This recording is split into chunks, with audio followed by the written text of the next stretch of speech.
The irony of Nigeria. These are two retired police officers. This one retired as an inspector, and because he couldn't cope with his retirement entitlement and benefit, he continued to be a police officer. He was arrested for illegally operating as a police officer. This one also has retired 24 September after reaching 25 years as a police officer, and he has also refused to leave.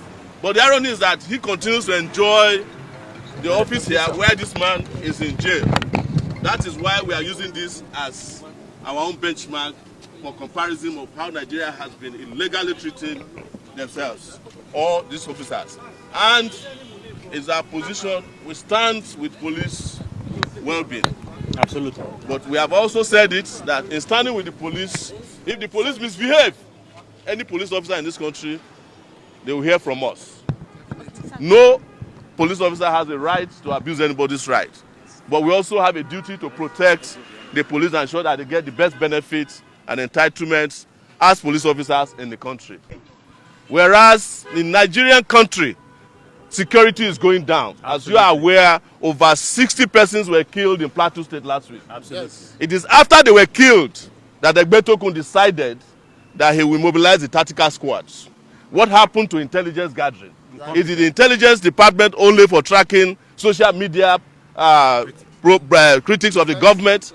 How is it that the Nigeria police force cannot gather intelligence and know that 60 people will be massacred in Plateau? The same thing happened in Katsina. We are hearing today that the Borno governor has come out and said they are losing Borno State to Boko Haram all over again. And you have an IG who is retired and tired, who has refused to leave office. We are not pleading with the police or trying to play to the gallery. And we are also not trying to patronize anybody in the police. But the police force deserve new blood to manage the Nigeria police force. Absolutely.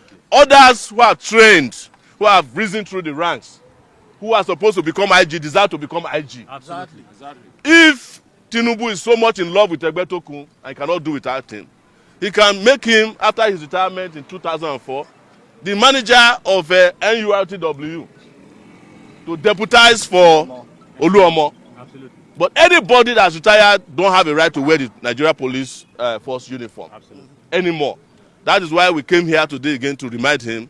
And as you can see, this is the irony of Nigeria. These are two retired police officers.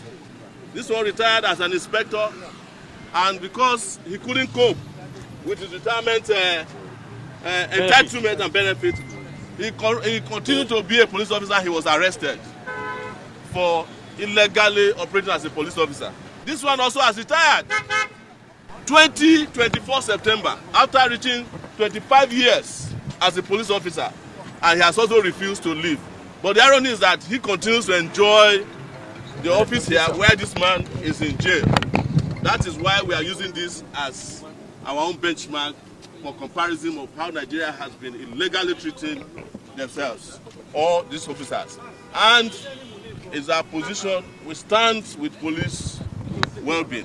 Absolutely. But we have also said it, that in standing with the police, if the police misbehave, any police officer in this country, they will hear from us.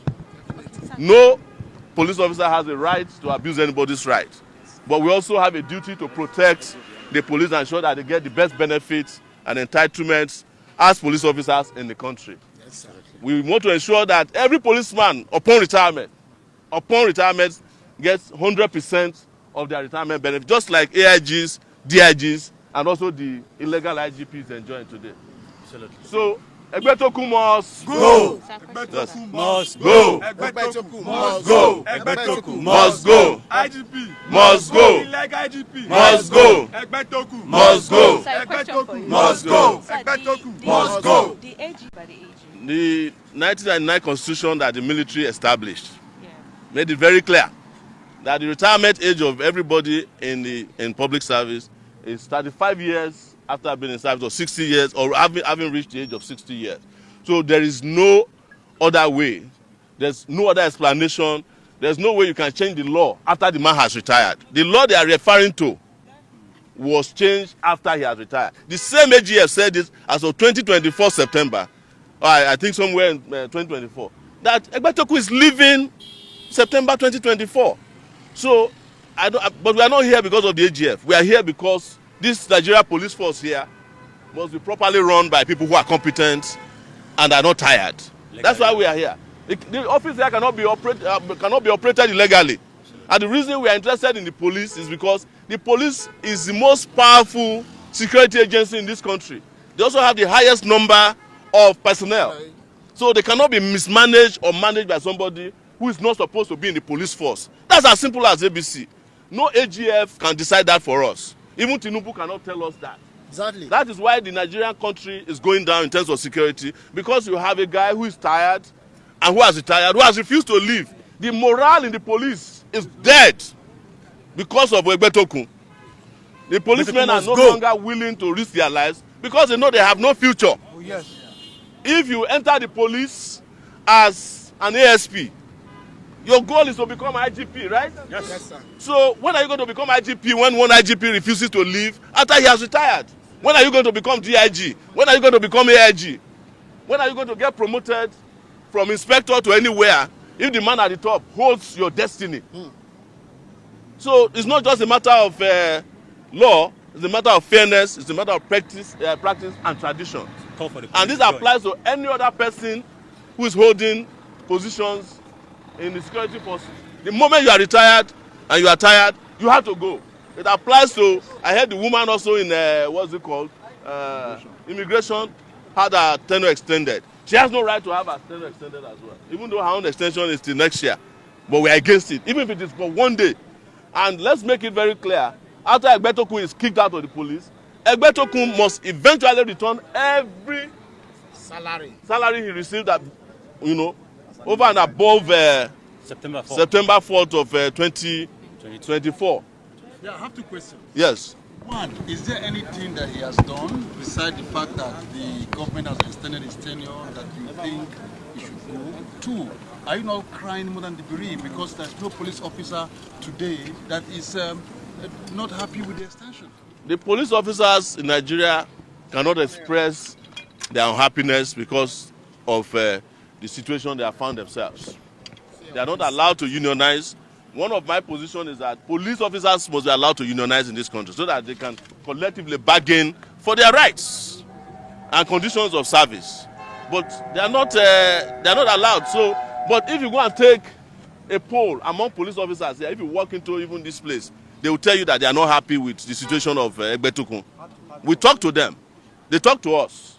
So they know that the man is killing the police force. And I just expressed to you, because you asked another question, that what has he done apart from not retiring? Are you not hearing about what happened in Plateau State and Katsina State? Over 60 people were killed in Plateau State. Egbetoku is just deploying tactical forces this morning. That's what he said he would do. He will deploy the tactical groups after 60 people have already been killed. Because the man has no idea how to run the Nigeria police force. Borno State is back in the hands of Boko Haram. Don't let anybody deceive you. It is not the job of the army to be fighting internal security. It's the job of the police. But the police that is headed by a person who is tired and who has retired cannot have the morale to fight crime or fight insecurity or terrorism. That is what we are saying. That you cannot hold the destiny of the Nigeria police force and its institution to one man who himself is dying, in my view. That's why we have the situation that we have in Nigeria today. So there's no question about the fact that the man has no idea and the country is deteriorating in terms of security.